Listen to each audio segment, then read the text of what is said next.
Tranquilo.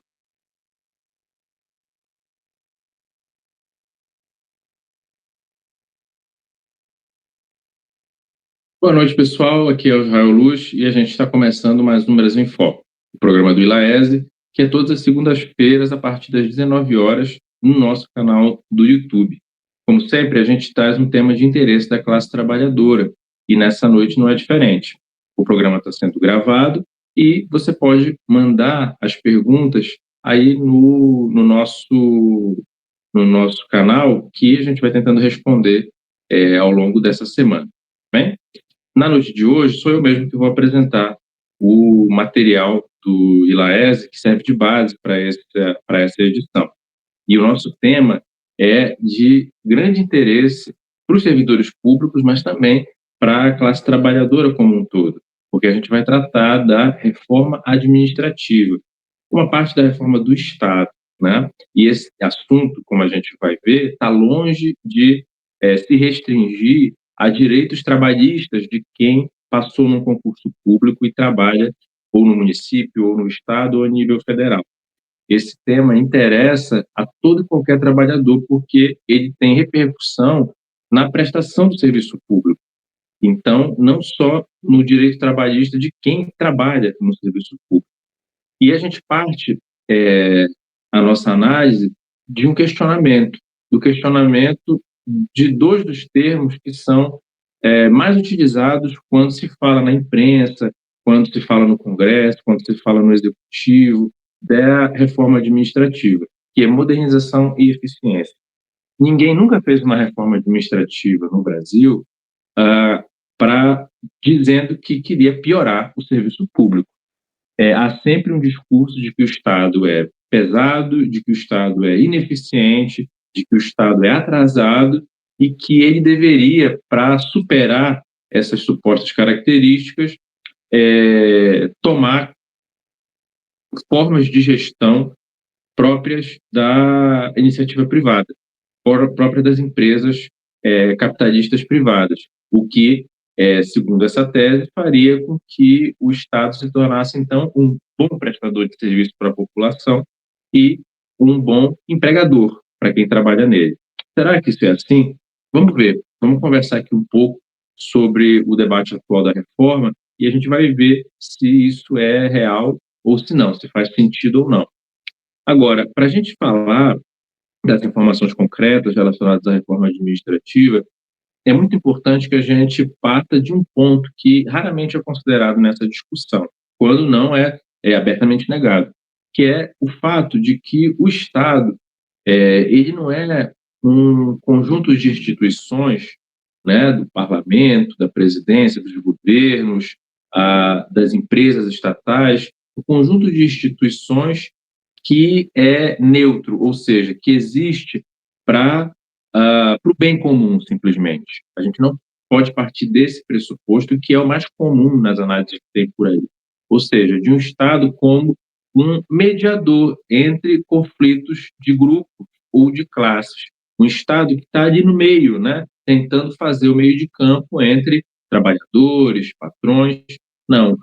Do ponto de vista do ILAESE, o Estado ele é um Estado é, formatado e um Estado funcional aos interesses da classe que detém a propriedade das grandes empresas, dos grandes bancos.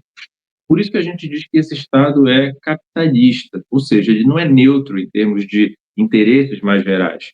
Ele é um Estado dos e para os capitalistas.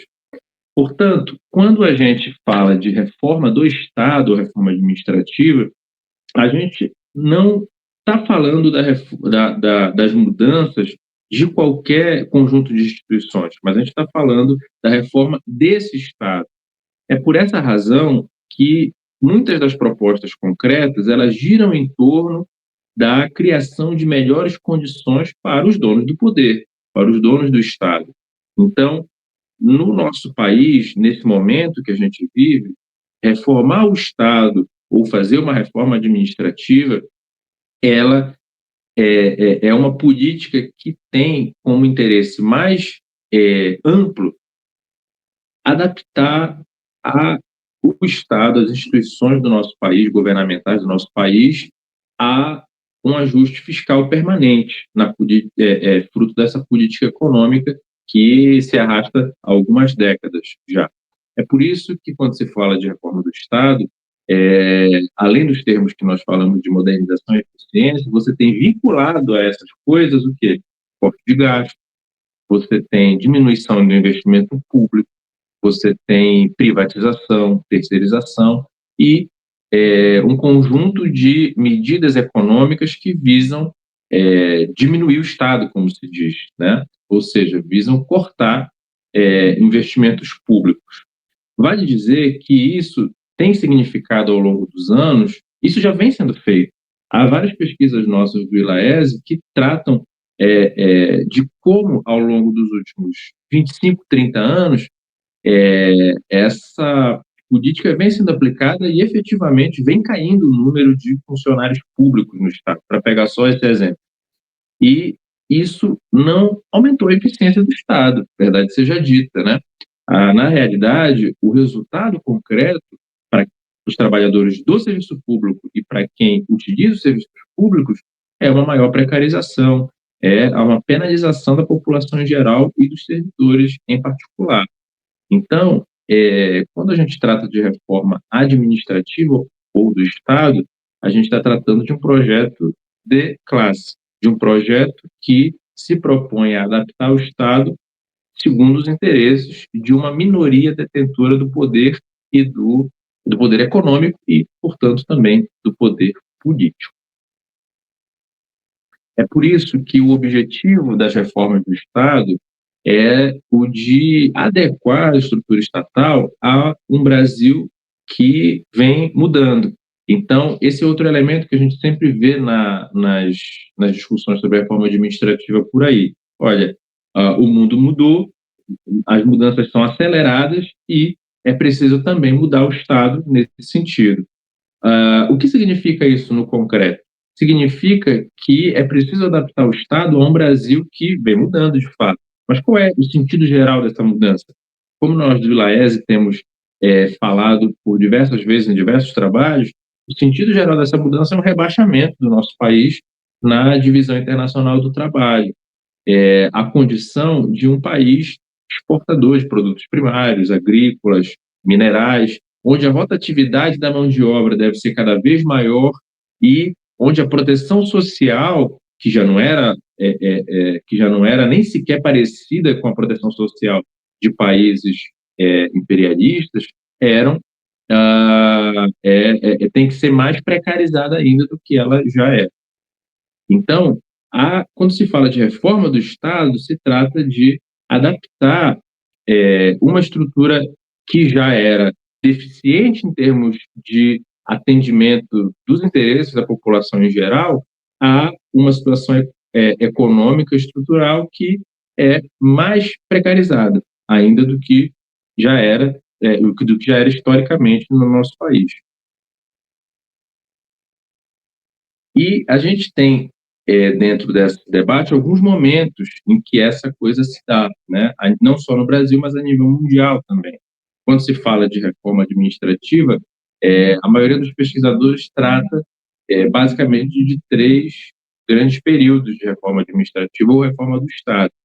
E, não à toa, alinhados exatamente com a ascensão dessa agenda de ajuste fiscal permanente ou da agenda neoliberal, como se fala mais comumente, né?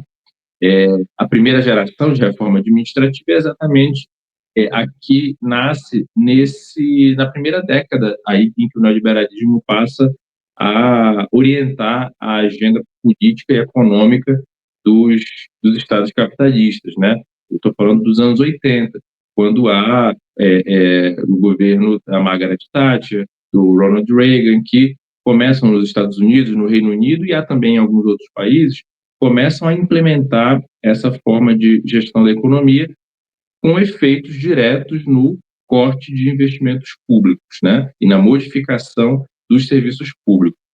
Há uma segunda geração que nasce nos anos 90, né? E que já traz ao mesmo tempo uma resposta aos efeitos daquela primeira geração de reformas e uma tentativa de buscar um certo consenso social em relação a essas reformas. Ora, se a gente fala de cortes de investimento público, a gente fala de prejuízo à saúde, à educação, à previdência dos trabalhadores, a gente fala de uma piora do nível de vida da maioria da população. Anos depois da primeira geração de reformas ter sido aplicada, ficava evidente que havia uma série de problemas políticos e sociais causados ou que tinham relação com aquelas reformas e com a agenda política econômica de restrição fiscal. Nesse sentido, nos anos 90, os, os impulsionadores dessas políticas e os teóricos também dessas políticas passam a incorporar na agenda da reforma do Estado algo que não existia nos anos 80, que é a preocupação com o social, né? Quando eu falo social, é importante que a gente perceba e note aqui que o social tem um conteúdo talvez diferente do que é para mim e para você que está assistindo aqui. Quando essa turma fala de social, eles se referem aos trabalhadores muito pobres, ou seja, aqueles que não teriam condições de disputar no mercado uma colocação em boas condições. Então, são aquelas pessoas que não têm renda, aquelas pessoas que não teriam a condição de lutar pela sobrevivência, digamos assim, no mercado capitalista, e colocar de alguma maneira. É por isso que nessa segunda geração de reformas vem muito forte a ideia das políticas sociais focalizadas, ou seja, aquelas que dizem, e isso é muito comum ainda hoje, tá? Essa ideia, vocês vão reconhecer isso, que dizem, para eu ser mais eficiente nos meus gastos públicos e ao mesmo tempo atender demandas sociais, eu tenho que voltar e direcionar esses gastos públicos para essa fração mais empobrecida da classe trabalhadora. E o resto que discute a sua sobrevivência no mercado capitalista, já que tem condição de saúde ou condição social para isso. Então, nessa segunda geração de reformas, você tem tanto já um reflexo da tragédia social que vai se causando com a agenda neoliberal capitalista e com a reforma do Estado da primeira geração, quanto um conteúdo de preocupação social, mas nesse sentido extremamente restrito, que eu falei. Sentido que ele não ficou lá atrás, né? Ainda hoje, quando se fala da preocupação com o social, quando a gente entra na terceira geração de reformas, que tem como marco a crise capitalista de 2008, aquela em que bancos quase faliram, que bancos tiveram que ser salvos pelos estados capitalistas, como nos Estados Unidos, grandes empresas tiveram que ser resgatadas. Essa crise que até hoje influencia na nossa vida econômica, na nossa vida social, né? Marca o nosso período histórico, influencia na política, inclusive. Pois bem, nesse período vem essa terceira geração de reforma, e ela volta basicamente aos termos mais duros da primeira reforma, do corte de gasto, mas ela não abandona exatamente essa preocupação com o social nesse sentido restrito que eu falei agora há pouco, né? Porque, evidentemente, há uma piora geral de vida da classe trabalhadora em vários países. E, portanto, a gente está falando aqui não de um tema técnico, a gente está falando de política também, né? Então, é preciso que os governos que implementam as reformas do Estado busquem algum grau de consenso social, algum grau de aceitação dos trabalhadores em relação a essas mudanças que eles estão promovendo. Nesse sentido, é preciso garantir algum grau de proteção social, ainda que muito restrito. É por isso que na terceira geração de reformas vem muito forte o discurso dos cortes, mas também algum grau de preocupação social extremamente focalizada com aquelas pessoas muito pobres, ela continua existindo. Bem característica dessa terceira geração, no sentido dos cortes profundos e do discurso neoliberal capitalista mais duro, né, é a PEC 32, que foi um grande assunto ali em 2020, né? Ela foi proposta em 2020, ainda sob o governo Bolsonaro, e foi a proposta inicial dela, pelo menos, era o resumo de uma política fiscal extremamente violenta contra a classe trabalhadora. Essa PEC 32 de 2020, ela foi uma proposta que era um dos carros-chefes do governo Bolsonaro e do Paulo Guedes, que era o ministro, né, da economia naquela época, mas ela foi barrada por força da mobilização dos servidores públicos, né?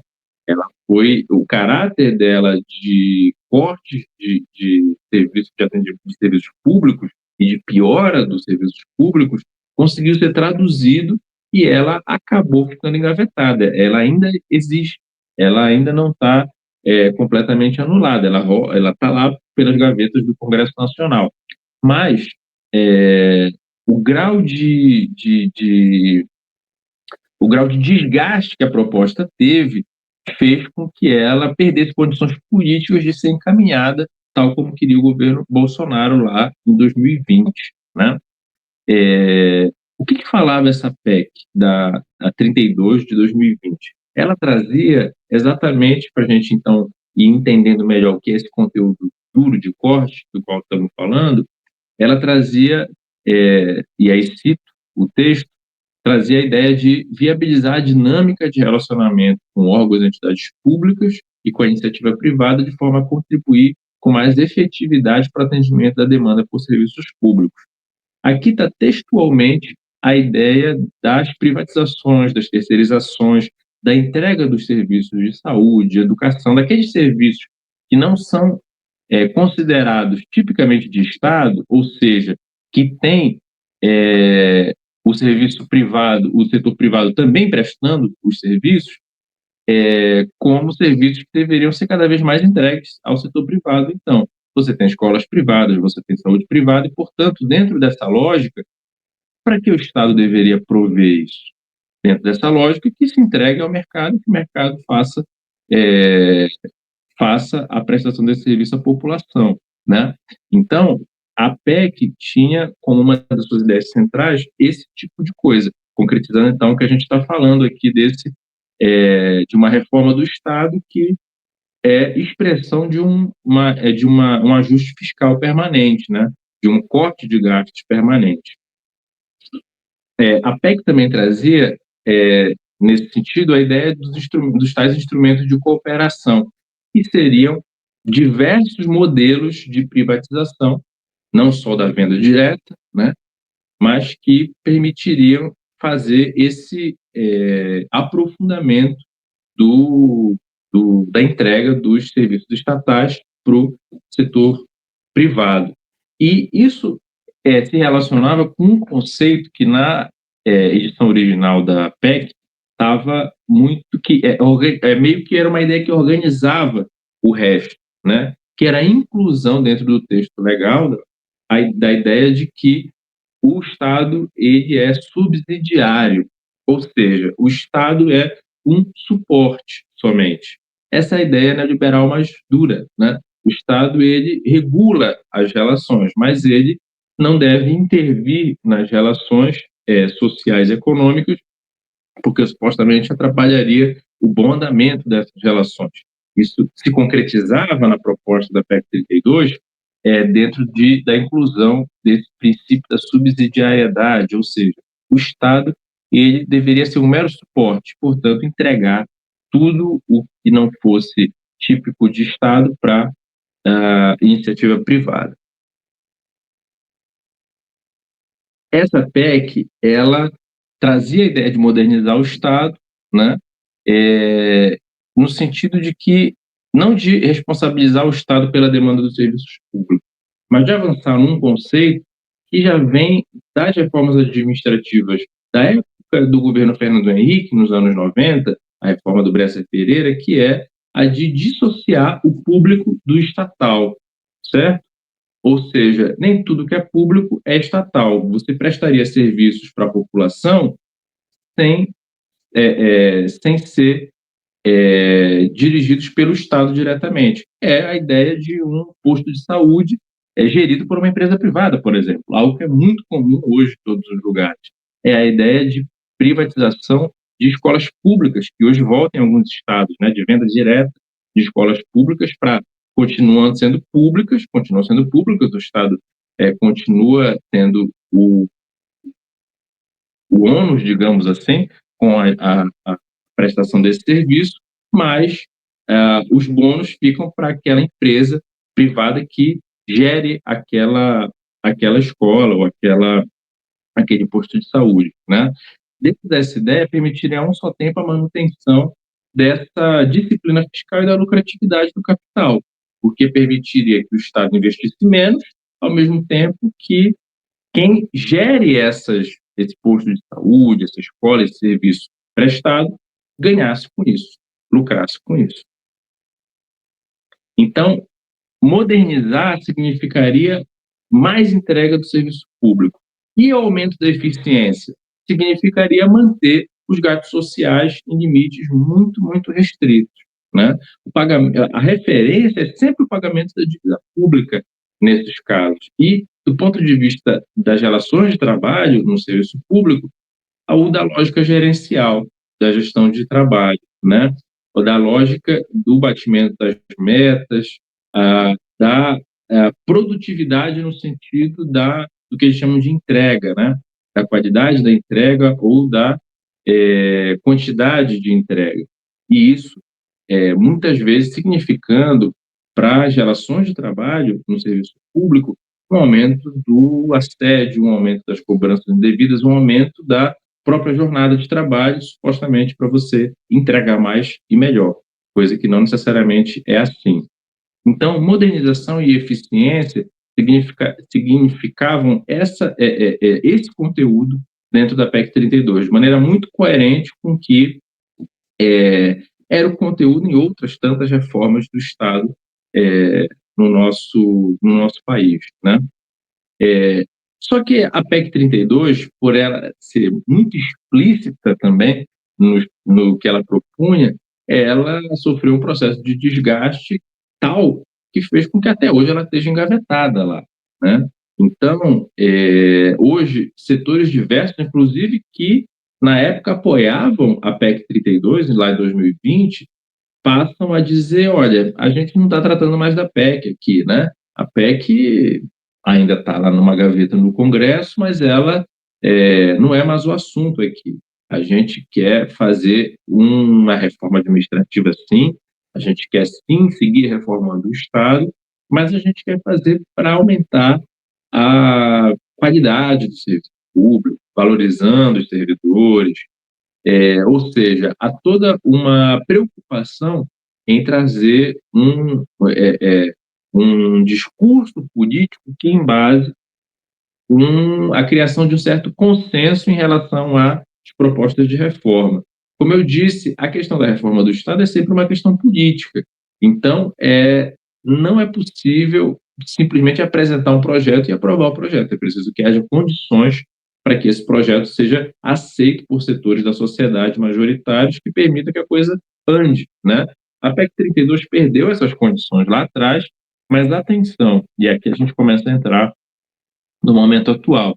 Isso não quer dizer que as ideias e os princípios que regem a PEC 32, e a gente viu alguns deles agora há pouco, eles estejam fora da mesa. O projeto está fora da mesa, segundo declaram todas as principais forças políticas hoje no Brasil. Mas será que as ideias que balizam aquele projeto, elas estão fora da mesa? Bom, vamos ver agora, né? Começando do Executivo, o governo Lula critica a PEC 32, né? Se opõe a apresentar um projeto global, como a PEC 32, mas a gente identificou que há em curso uma aplicação de uma reforma parcelada por parte do governo, né? É verdade que não contida num projeto global como a PEC 32, mas há pelo menos dois aspectos que a gente quer chamar a atenção, que nós tratamos com os companheiros no setorial da Conlutas, que nos sinalizam que há uma reforma em curso nesse momento, embora não a partir de um projeto global, né? capitaneada por quem? Pelo Ministério da Gestão e da Inovação, que é exatamente o ministério no atual governo que trata de temas como esse. Que aspectos são esses? Dois aspectos, então. Programa de Gestão e Desempenho, o PGD, e a questão da digitalização do serviço público. A gente escolheu esses dois temas aqui porque eles têm uma relevância particular, para demonstrar o que a gente está querendo explicar aqui para vocês. Em primeiro lugar, o PGD, né? Então, o PGD, o projeto, esse programa de gestão de desempenho, ele nasce no último ano do governo Bolsonaro. Ele é instituído por uma lei, então, que propõe o quê? Propõe que haja uma avaliação do desempenho dos servidores naquele sentido de gerar a possibilidade de sanções caso o servidor não alcance as metas colocadas. Esse programa ele foi regulamentado não pelo governo Bolsonaro, mas ele foi regulamentado após o governo Bolsonaro, já pelo governo Lula atualmente, através de algumas instruções normativas, né? Esse programa ele é reivindicado pelo governo como um programa, tanto que é continuado pelo governo, regulamentado pelo governo atual, como um programa válido dentro da ideia de uma reforma de Estado. Há um material recente do governo que é uma cartilha sobre as noções que se traz para esse debate no momento, que é um Estado inclusivo, democrático e efetivo a serviço da população brasileira, lançada no ano passado pelo Ministério da Gestão e Inovação. E nesse material a gente lê o seguinte: o desempenho individual é ainda objeto de avaliação periódica por um sistema que não capta de forma adequada a contribuição dos servidores públicos às atividades que desenvolvem. Uma evolução recente nesse cenário foi a introdução do PGD, do Programa de Gestão e Desempenho. Isso nos chamou a atenção quando a gente estava preparando, então, essa análise para o seminário, né, da Conluta, porque significa que o PGD, então, do final do governo Bolsonaro, é tomado como uma evolução no sentido, pelo governo atual, como uma evolução no sentido da melhoria da qualidade do serviço público prestado. Tanto que, segundo dados disponibilizados no painel de aplicação do PGD pelo governo federal, você tem um número bastante significativo, né, de instituições que aplicam o PGD. Esse número aqui de 88% considera aquelas do Serviço Público Federal, certo? Que já tem em execução o programa de gestão de desempenho, né? Aqui a gente vê por natureza jurídica, em que as autarquias elas se destacam entre as que têm o PGD em execução. Uma autarquia, por exemplo, que tem que é um bom exemplo no sentido de expressar essa aplicação do PGD, é o INSS, por exemplo, certo? E, do ponto de vista, quando a gente detalha essas instituições, a gente vê que, particularmente na educação, você tem um grande número de instituições hoje que aplicam esse programa de gestão de desempenho. No caso aqui, essa coluna principal que a gente vê é das universidades, certo? O que a regulamentação do PGD traz? E que nos chamou a atenção exatamente por significar uma continuidade entre a política do governo anterior e a política do governo atual. Nos planos de gestão de desempenho dos diversos órgãos, IBAMA, INSS, IBGE e outros que já têm o PGD, nos chama a atenção que há políticas como passar os custos do teletrabalho para o trabalhador. A gente sabe que, a partir da pandemia, o teletrabalho se generalizou em diversos órgãos públicos, mas sempre houve uma preocupação por parte dos trabalhadores, correta, né, de que, em se tratando de trabalho, naturalmente as condições que deveriam permitir a execução desse trabalho deveriam ser dadas pelo empregador. no caso pelo governo, né? Justíssima, preocupação justíssima. Mas na regulamentação desses programas de gestão de desempenho, há a previsão de que os custos com teletrabalho sejam arcados pelo próprio trabalhador. Também há, dentro desses programas, dos órgãos, a possibilidade de desconto salarial como penalização por você não bater as metas, né? Por você não bater as metas acertadas dentro do programa com a gestão sua, com o seu patrão, digamos assim, direto. Isso significa a entrada, então, concretamente, de uma precarização das relações de trabalho no serviço público, né? E da possibilidade de você ter penalizações baseadas não exatamente na qualidade do serviço prestado, mas, na verdade, baseada no fato de que muitas vezes o trabalhador não tem condições adequadas de prestação de serviço, há uma série de empecilhos para a prestação do serviço público, como, por exemplo, a falta de servidores em órgãos para dividir o trabalho de maneira igualitária, de maneira equânime, ou seja, se concentra um grande trabalho em poucas pessoas.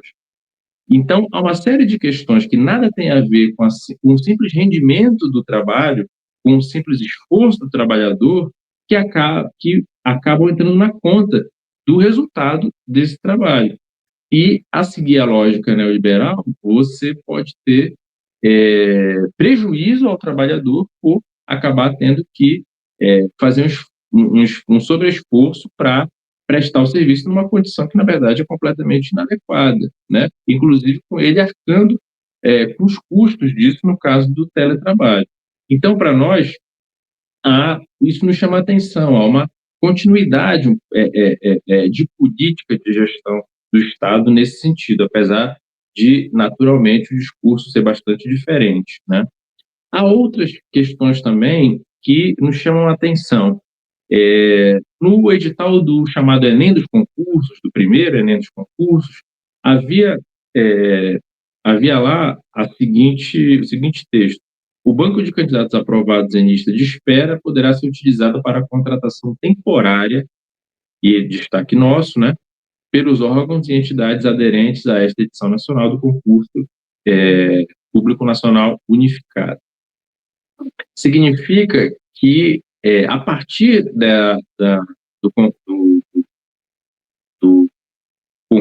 desse concurso público, você poderia ter um banco de contratação temporária no serviço público.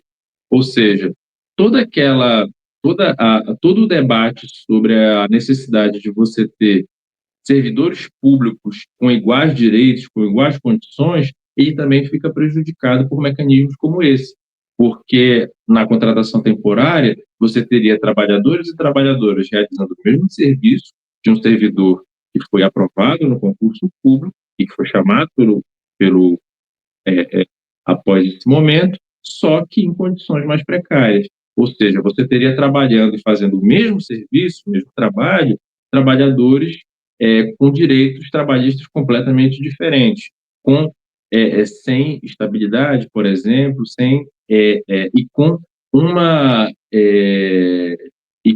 uma condição de trabalho que acabaria por ampliar e repercutir no serviço público uma realidade que é a da pulverização da classe trabalhadora, né, nos diversos vínculos dentro do local de trabalho, que tem efeitos na organização da classe trabalhadora que são importantes que a gente note.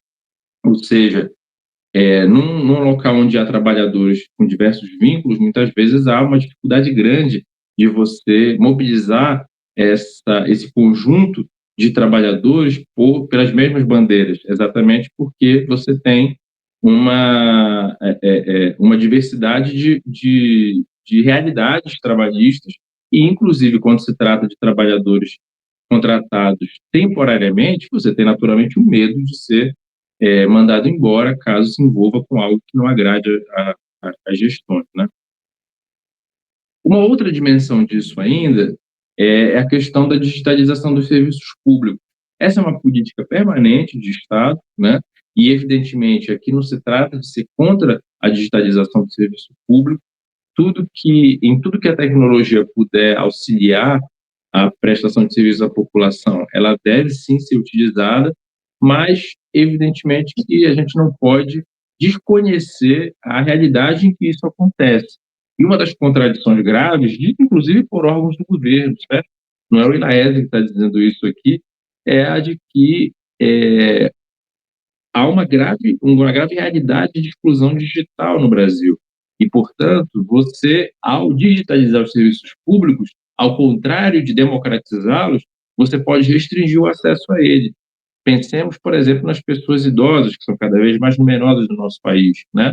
Que muitas vezes hoje não tem uma agência do INSS para recorrer a alguma necessidade, mas tem que entrar no meu INSS, tem que usar um aplicativo, e, curiosamente, às vezes até pagar para isso, né? No seminário, alguns trabalhadores do INSS, inclusive, falavam que em algumas cidades do Brasil você tem pessoas criando cobrando para criar a conta, para acessar a conta para o aposentado, né? Ou seja, você vai criando um mercado em que o aposentado, na verdade, longe de ter autonomia, ele vai tendo que ter mais gasto, nesse caso aí, para poder acessar o serviço, o que, evidentemente, está longe de ser o ideal, né? Bom, essas são algumas questões relacionadas ao executivo, mas há também correndo, atualmente, uma agenda a partir de um GT, de um grupo de trabalho criado na Câmara dos Deputados, para tratar de reforma administrativa.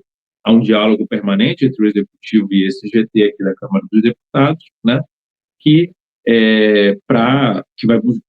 que deve apresentar uma proposta agora, no primeiro semestre do mês de julho, né? Estão sendo realizadas uma série de audiências sobre esse tema na, na Câmara dos Deputados, mas o que a gente pode adiantar pelo discurso e pelo que tem sido apresentado também é que, como sempre, as propostas declaram focar na eficiência dos serviços públicos, né? E que o foco não seria o ajuste fiscal, mas seria exatamente melhorar o serviço público para a população. Mas as discussões que têm sido feitas, elas têm incluído medidas de ajuste fiscal, né? Elas declaram, inclusive, de partida, que podem ser mais explícitas nisso caso seja a discussão feita pelo presidente da Câmara, pelo Hugo Mota, né?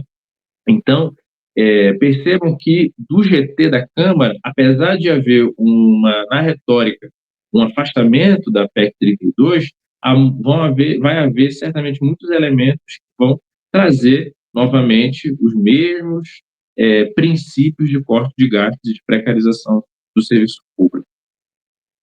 Além da Câmara, também o STF tem contribuído com a reforma do Estado, né? A reforma administrativa.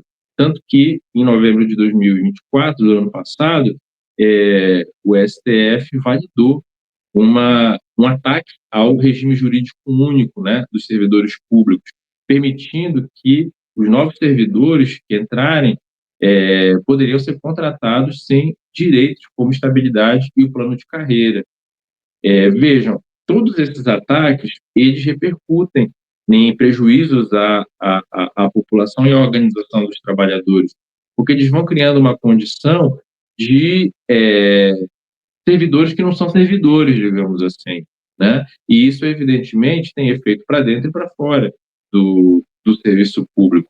E a participação do Executivo, da Câmara e do STF indica para nós uma agenda de Estado, uma agenda que transborda os poderes particulares, uma agenda que busca contribuir, no mau sentido, para a aplicação dos cortes de gastos. Vejam que todas as medidas que nós falamos, de uma maneira ou de outra, elas dão passos no sentido de uma maior entrega dos recursos públicos à iniciativa privada, ou à entrada de uma lógica de gestão privada do trabalho dentro do serviço público, né?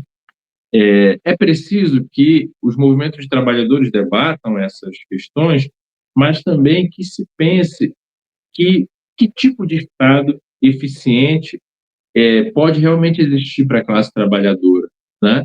Do ponto de vista popular, do ponto de vista da classe trabalhadora, é, o que se quer é o atendimento às necessidades humanas básicas, né? O atendimento assim, médico, o atendimento na educação, saneamento básico, direitos sociais, né? No entanto, a ordenação das prioridades do Estado, a partir das necessidades da maioria da população, ela deve ser feita em contraposição a essas propostas, que são propostas eficientes e modernas somente para o capital e para quem lucra com com essa privatização do serviço público. Portanto, um Estado eficiente para os trabalhadores, ele deve ser um Estado dos trabalhadores. E essa é uma discussão que a gente precisa fazer, porque ela dá a medida das políticas concretas que os movimentos de trabalhadores precisam debater nesse momento de reforma parcelada, nesse momento de ataques aos direitos dos servidores e dos trabalhadores em geral. Bom, esse é um pouco do que a gente apresentou, então, no seminário dos servidores públicos. Esse estudo, com esse capítulo sobre a reforma administrativa e sobre outros temas pertinentes a isso, vai estar disponível no site do ILAESE, ilaese.org.br. Eu convido todo mundo a baixar o estudo, lê-lo na sua integralidade, para que a gente possa avançar, então, nesse debate. Por hoje é só, pessoal. Na próxima segunda-feira, a gente tem mais Brasil em Foco. Um abraço.